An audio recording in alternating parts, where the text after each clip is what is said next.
UK से पहला asylum Sikar bill आखिर रवांडा में लैंड कर गया। यूके ने पूरी तरह से ऑपरेशन का आगाज कर दिया। वेयर हाउस हो, फैक्ट्रियां हो, टेक अवेज हो, बड़ी तादाद में स्टूडेंट्स को हिरासत में ले लिया गया। तमाम वो स्टूडेंट्स हैं जो कि अपने वीजा खत्म होने के बाद इलीगल तौर पर यूके में रह रहे थे। इस वीडियो में ना सिर्फ यूके पुलिस की जानिब से पकड़ दकड़ के खुसूसी मनाजिर शामिल हैं, बल्कि आपको पता चलेगा कि रवांडा में कितनी अदालतें लग चुकी हैं जहां पर आपके केस सुने जाएंगे, कौन से जजेस होंगे, कौन से ग्राउंड्स होंगे जिसकी तहत आपकी दरखास्तें सुनी जाएंगी। मेरे साथ रहिएगा। बिस्मिल्लाहिर्रहमानिर्रहीम। देश परदेश में मैं हूं आपका मेजबान इमरान असगर।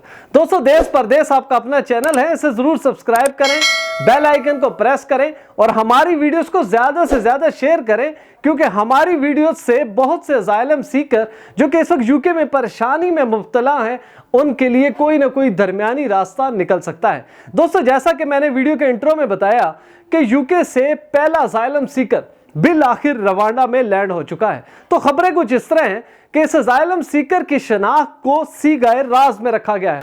वाज़े तौर पर यह असाइलम सीकर यूके में गैर कानूनी तौर पर रिहाइश पजीर था, लेकिन जैसे ही रवांडा यूके बिल क्लियर हुआ, पास हुआ, उसके बाद यूके हुकूमत ने एक बड़ी वाज़े ऑप्शन दी कि वो तमाम लोग जो वॉलंटरीली रजाकाराना तौर पर यूके हुकूमत के सामने सरेंडर करेंगे, उनको न सिर्फ बाइज्जत तरीके से रवांडा मुंतकिल किया जाएगा, बल्कि 3000 पाउंड भी दिए जाएंगे। तो जनाब, ये यूके का पहला जो असाइलम सीकर है वो यूके से उड़ा और बाज़ाब्ता तौर पर रवांडा में लैंड हो चुका है।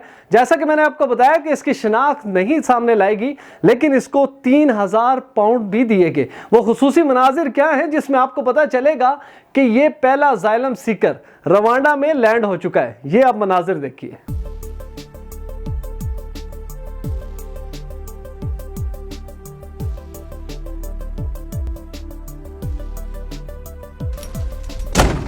जी तो दोस्तों, अब आपको पता चल गया कि यूके ने फॉर्मली इस ऑपरेशन का आगाज कर दिया है। दूसरी जानिब यूके की हुकूमत ने वाज़े तौर पर तमाम पुलिस और दीगर अथॉरिटीज को यह हुक्म दिया है कि वो अपने इलाकों में सर्च ऑपरेशन करें। ये सर्च ऑपरेशन दोस्तों बेसिकली वेयर हाउसेस में, बड़ी फैक्ट्रियों में, बड़े होटल्स में, रेस्टोरेंट्स में और बड़ी बड़ी कंपनियों में किए जा रहे हैं। यहां पर पता यह चला कि बहुत से ऐसे इलीगल वर्कर्स मौजूद हैं जो कि स्टूडेंट वीजा पर आए या डिपेंडेंट वीजा पर आए, इसी तरह विजिट वीजा के लोग जो कि यूके तो गए लेकिन वापस नहीं आए और गैर कानूनी तौर पर वहां पर मौजूद हैं, उनको गिरफ्तार कर लिया गया है। इस हवाले से भी देश परदेश के बाद यूके होम ऑफिस से हासिल करदा मनाजिर मौजूद हैं। ये आप देखें कि किस तरह से यूके की पुलिस असाइलम सीकर्स को गिरफ्तार कर रही है। As you can see, there's lots of places where immigration offenders may hide and try to run and flee. In the past 12 months, we have increased illegal working enforcement activity by almost 70%. We will look to be issuing substantial penalties should we find illegal workers encountered here. He's not allowed to work. It's already been put onto him previously. Okay, what I'm going to do with him is going to ask him some questions, and then I'll make a decision on what's going to happen with him later on.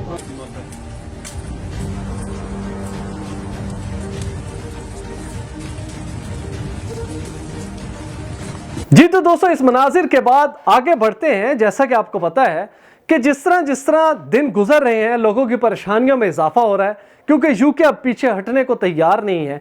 और मेरे पास बहुत ज़्यादा curies आई कि students जो कि एक बड़ी तादाद में गए हैं, डेफिनेटली स्टूडेंट वीज़ा को कहा जाता है कि बेसिकली ये मजदूर सर्च वीज़ा है जो कि थर्ड वर्ल्ड कंट्रीज़ को दिया जाता है, और यहाँ से स्टूडेंट यूके नहीं जाते बल्कि बतौर मजदूर लोग वहाँ पर जाते हैं ताकि अर्निंग करके अपने घरों को दे सके और फेक कॉलेजेस में एडमिशन लेकर बाज़ाब्ता तौर पर एक नेटवर्क के तहत ये पूरा जो सिस्टम है वो काम कर रहा होता है। लेकिन इससे बर्डन जो है यूके हुकूमत पे पड़ता है। लोग कॉलेजेस में नहीं जाते, गैर कानूनी तौर पर मुख्तलिफ फैक्ट्रीज में मुख्तलिफ किस्म की लेबर करते हैं ताकि अपने प्यारों के लिए कुछ कमा सकें।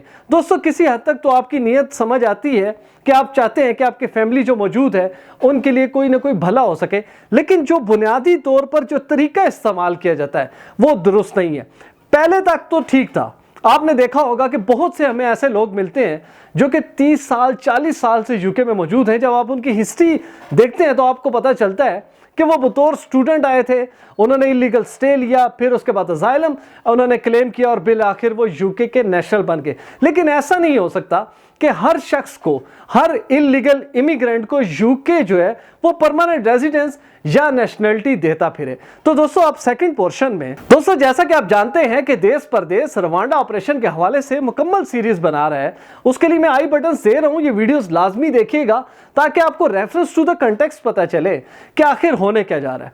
तो दोस्तों जो आपने देखा कि जो इस पूरे बिल का जो क्रक्स है, बेसिकली यूके फोकस कर रहा है उन इलीगल इमिग्रेंट्स के ऊपर जो कि थ्रू इंग्लिश चैनल यानी कि कश्तियों के जरिए डंकी लगा के ऐसे मुल्क से जो कि ऑलरेडी खुशहाल था, जैसा कि फ्रांस है, इटली है, इसी तरह तुर्की है, आप लोगों ने वहां पर स्टे नहीं किया बल्कि आपने वहां से खुफिया तरीका बॉर्डर क्रॉसिंग की है, डंकी लगा के आप यूके पहुंचे और वहां जाके आपने असाइलम क्लेम कर दिया।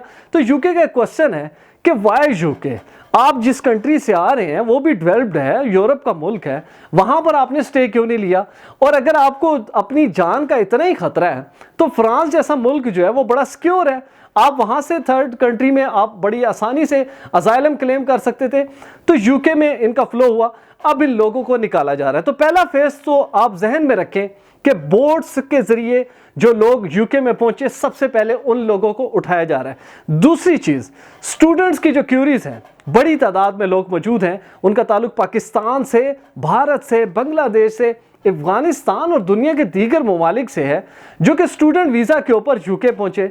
अब उनका वीज़ा तो एक्सपायर हो चुके, यानी कि किसी के पास 2 साल का वीज़ा था, 1.5 साल का, 2.5 साल का, वो तमाम वीज़ा हो गए एक्सपायर। लेकिन ये स्टूडेंट छुप छुपा कर यूके में रह रहे हैं। तो जनाब आपको खतरे की खबर यह है कि आपको तैयार रहना पड़ेगा। अब यूके की पुलिस जो है वो आपकी जानिब आ रही है। मैं नहीं चाहता कि आप आगे आगे हों और यूके की पुलिस आपके पीछे हो। फौरी तौर पर कोई ऐसा रास्ता निकाले, वहां पर मुकामी सॉलिसिटर से राब्ता करें ताकि आपको बेहतर किस्म की मदद फराम की जा सके।